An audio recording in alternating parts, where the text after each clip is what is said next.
Hey guys, welcome back to my YouTube channel.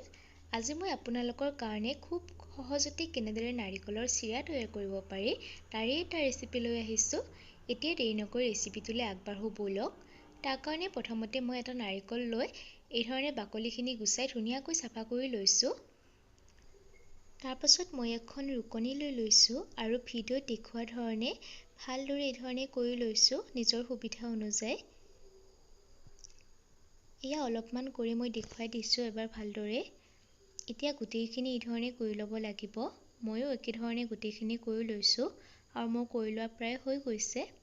এয়া গুটিখিনি হৈয়ে গ'ল। এবাৰ ভালদৰে দেখুৱাই দিছো ওচৰৰ পৰা। তাৰ পাছত মই 1 কাপ চেনি লৈ লৈছো। যিহেতু মই এটা নাৰিকল লৈছো তাৰ অনুপাতে 1 কাপে চেনি লৈছো।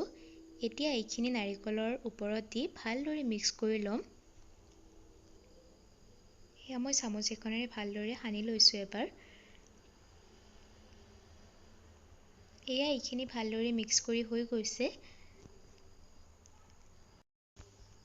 তাৰ পাছত মই এখন কেৰাহী লৈ লৈছো আৰু তাত আগতে চেনি সানি ৰখা নাৰিকলখিনি দি দিছো। এতিয়া গেছটো মিডিয়াম ফ্লেমত ৰাখি এইখিনি ধুনীয়াকৈ লৰাই থাকিব লাগিব। এয়া মই এইখিনি ভালদৰে লৰাই আছো।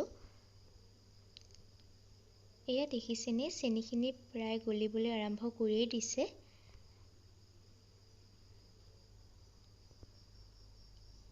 এইখিনি সময়ত গেছটো ল' কৰি ল'ব লাগে আৰু ভালদৰে লৰাই থাকিব লাগিব যাতে এইখিনি তলত লাগি নাযায়, নহ'লে ৰঙা পৰি যাব।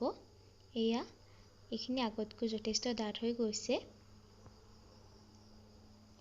এয়া দেখিছেনে মোৰ নাৰিকলখিনি এই ধৰণে কৰোঁতে একেবাৰে জৰ্জৰীয়া হৈ গ'ল। তাৰমানে আমাৰ নাৰিকলৰ চিৰা একেবাৰে ৰেডি হৈ গ'ল।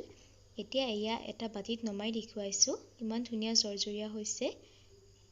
যদি আপোনালোকে তেনেধৰণে ট্ৰাই কৰা নাই তেনেহ'লে নিশ্চয় এবাৰ ট্ৰাই কৰি চাব আৰু ভিডিঅ'টো চাই ভাল পালে please like, comment, share and subscribe কৰি দিব। Thank U.